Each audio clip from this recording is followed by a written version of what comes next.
تعالوا بقى مع بعضنا من كوبايتين لبن بس هنملى بيتنا خير. هنعمل من كوبايتين لبن حوالي 50 قطعة جبنة مثلثات، وكمان هنعمل جبنة مربعات. هنملى بيتنا خير بأمانة من كوبايتين لبن بس، وهتطلع معاكي الجبنة مزبدة وزي الفل. هنعمل الجبنة المثلثات اللي أسعارها بقيت غالية قوي، وهي مش مكلفة خالص وما بتاخدش معانا أي مجهود، وهتعملي أكبر كمية وهتشوفي جبنة مزبدة وطعمها خرافي تحفة. يا جماعة شايفين الجبنة مثلثات حلوة ازاي؟ الله عليها، مزبدة وناعمة وطعمها تحفة تحفة، أحلى جبنة في الدنيا من كوبايتين لبن بس. يا جماعة الجبن بقت غالية قوي وبقي طعمها مش قوي، يعني ايه، بندفع فلوس كتيرة وفي نفس الوقت الحاجة مش عجبانة بتاعت بره. ليه يا ستي؟ ما احنا بنعمل كل حاجة في البيت. جت على الجبنة المثلثات هتعمليها وبطريقة سهلة وبسيطة، وديكي شايفة المثلثات بسم الله ما شاء الله، الله أكبر. أحلى جبنة طلعت معانا مثلثات، هتعمليها بطريقة سهلة وبسيطة. وأنا دايما أقول لكم إيه، أهم من الشغل تنظيم الشغل. يلا نسمي بالله وننظم شغلنا، وديكم شايفين الكمية، الله أكبر. بسم الله الرحمن الرحيم.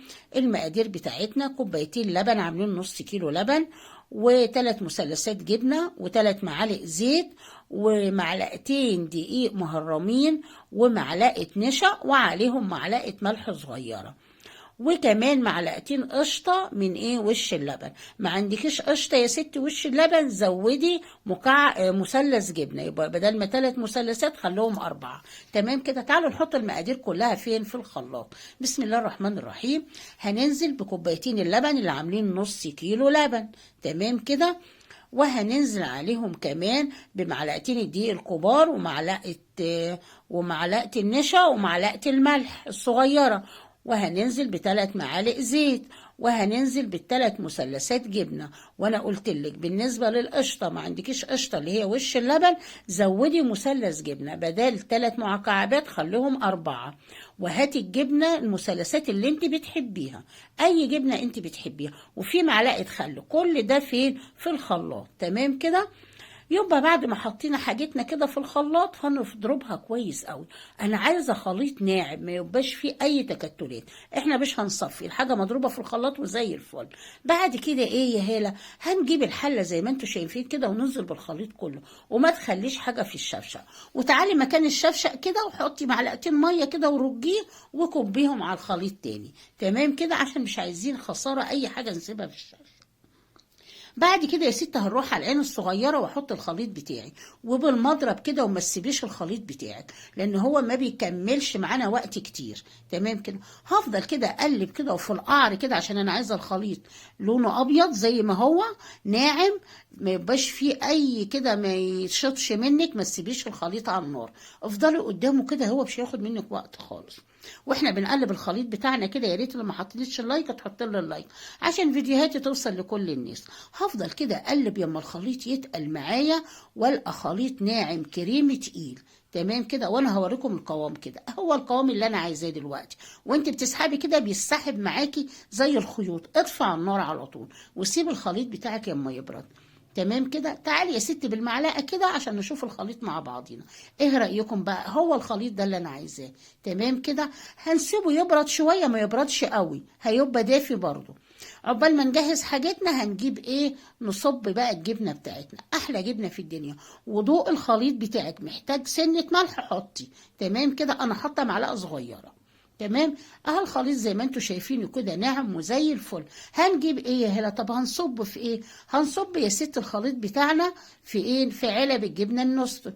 دي علبه الجبنه هي والغطا بتاعها. تمام كده. والعلبه المربعه دي اللي هنعمل فيها الجبنه الكيري. تمام.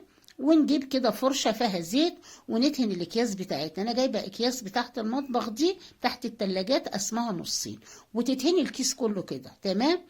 وهاتي بقى الخليط بتاعنا الجميل ده واملي بقى العلب بتاعتك، وما تخليش السمك بتاعها تخين قوي. تمام كده. هنبتدي كده في كل علبة حوالي 1.5 معلقة كده زي ما انتوا شايفين. تمام كده.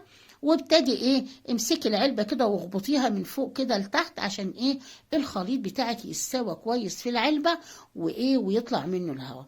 طب لو ما عندناش العلب دي هلا نعمل ايه يا ست؟ هات الغطيان بتاعت العلب اللي هي الغطيان البلاستيك المدوره، واعملي فيها بنفس الطريقه. تمام كده. عندك اطباق حطي فيها يا ستي. عايزه الخليط كله تحطيه في صينيه مره واحده وترجعي تقطعيه، مفيش مشكله، بس حطي كيس وادهني زيت. المهم انا هفضل كده اعمل ايه، املى العلب بتاعتي. ادي دي تاني علبه، كل علبه بتعمل 8 قطع، كل علبه بنقطعها 8 قطع. انا اتعمدت اعمل في العلب المثلثات عشان اوريكم الكميه. ادي علبتين، هنملى بقى دي هنعملها جبنه كيري. تمام كده. برضو نفس النظام، هندهن الكيس ونصب ايه، الجبنه بتاعتنا. ويا ريت كل ما تيجي تحطي من الجبنه تقلبيها تقلبتين كده عشان القوام كده يبقى ناعم معاكي. تمام كده. انا كده بدهن كده زيت، وهنجيب برضو ايه، الجبنه بتاعتنا. يعني بسم الله ما شاء الله يا جماعه، ادتني بامانه فوق ال 52 قطعه من كوبايتين لبن بس. هنيجي بقى في العلبة دي برضو نصب كده الخليط، وما تخليش الخليط عالي قوي. تمام كده.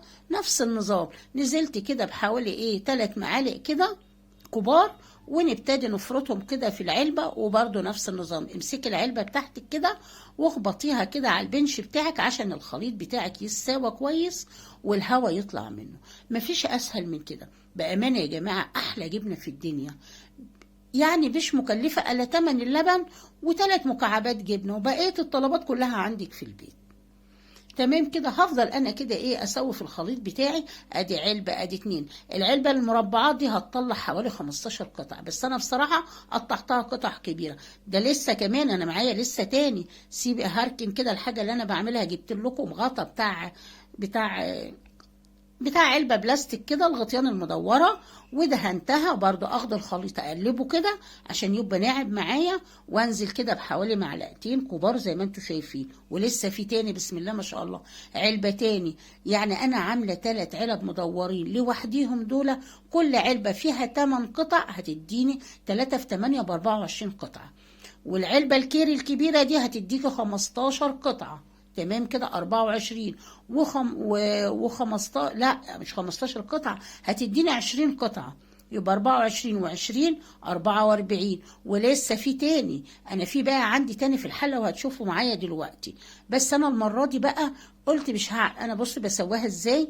باخد الكيس اتنيه على الحاجة كده وايه، واسوي بايدي. هاي الحاجه هتتسوى معاكي زي الفل. تمام كده. بتحطي الكيس كده زي ما انتوا شايفينه، وبايدك كده اضغطي، هتلقي الخليط السوا وزي الفل. تمام كده. زي ما انتوا شايفين كده الخليط معايا بتاع الجبنه طالع تحفه، احلى جبنه في الدنيا. وعندي تاني في الحله وهتشوفوا دلوقتي.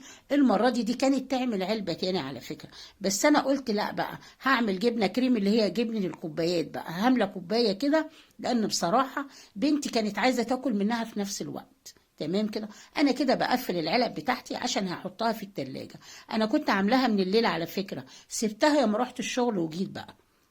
تمام كده. انا كنت عامله العلب دي بالليل، سبتها في التلاجة مش في الفريزر.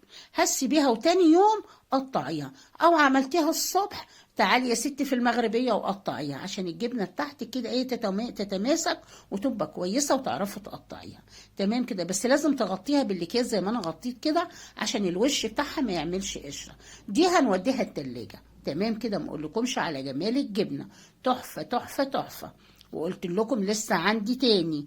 شايفين بسم الله ما شاء الله، ده يعمل علبة تاني على فكرة. كان يعمل علبة 8 قطع تاني، بس انا حبيت اصبها لان في جبن اسمها جبن الكوبايات الكريم دي تحفة يا جماعة. وبنتي بصراحة كانت عايزة تاكل جبنة، هي كانت هتاكل العلبة اللي انتوا شايفينها دي. عملت لها منها سندوتشات طازة، ما اقول لكمش على الجمال والحلاوة. الجبنة بصراحة كانت تحفة تحفة تحفة، كريم وناعمة وزي الفل. تمام كده. احلى جبنة في الدنيا هنعملها من كوبايتين لبن. كل ده هيدخل التلاجة ما عدا الكوباية دي. بصراحة دي اتاكلت في نفس الوقت. عملت منها سندوتشات لبنتي انا وهي بصراحة، مع كوباية شاي كده. ما اقولكمش على الجمال والحلاوة، كانت تحفة وكريم. شايفين الجمال؟ احلى جبنة في الدنيا. انا مش هفضل اشكر، لان انا بصراحة عن نفسي هالة كنت منبهرة بها جدا. لكن انت يا ست تاني مرة لما تعملي الجبنة دي مش هنجيب جبنة مثلثات من بره بقى، هتاخدي خميرة من نفس الجبنة، تحشي كده كام مكعب تعملي بيه تاني، وهكذا كل مرة تاخدي خميرة من نفس الجبنة. زي عملية الزبادي، نعمل زبادي من بره نجيب علبة، وبعد كده ناخد من الزبادي اللي احنا بنعمله نفس الطريقة، تاخدي خميرة من الجبنة بتاعتك اللي انت عاملاها بايدك وتعملي جبنة جديدة. تمام كده. والعلبة المقطوعة دي بصراحة انا رجيت من الشغل لقيت بنتي كمان ايه مطلعة علبة وهتاكل، قلت لها لا استنى عليا بقى ياما اصورها وراها للناس. ايه رأيكم بقى في الجمال والحلاوة دي؟ هتطلعيها من الاكياس بكل سهولة، هتقطعيها بسهولة، هتعملي احلى جبنة مثلثات في الدنيا. وخليكم معايا عشان هنقول على طريقة الحفظ. شايفين المثلث بسم الله ما شاء الله طالع تحفة، والمثلث مليان كده ويملى العين، مش المثلث بتاع بره اللي حاليا بقى عامل زي الورقة كده، يعني حرام يا جماعة ما بيعملش سندوتش. ودي العلبة اللي لحقت بنتي لسه بقى ماسكة العلبة وهتتسلى فيها، قلت لها لا استنى عليا بقى يا اما اصور بقى، بس برضو قطعتها. شايفين الجمال والحلاوة بتتقطع معاكي بكل سهولة. احلى مثلثات جبنة هتعمليها بسم الله ما شاء الله، طعم وقوام ونعمة واحلى 100 مرة من بتاعت بره، ومكوناتها من ايدك وحاجة ضمناها ان دي غذاء لاولادك. شايفين الجمال والحلاوة؟ كل الكمية دي يا جماعة بأمانة من كوبايتين لبن عملنا بسم الله ما شاء الله أكبر كمية من المثلثات الجبنة. تعالوا نعمل الكيري بقى المربعة.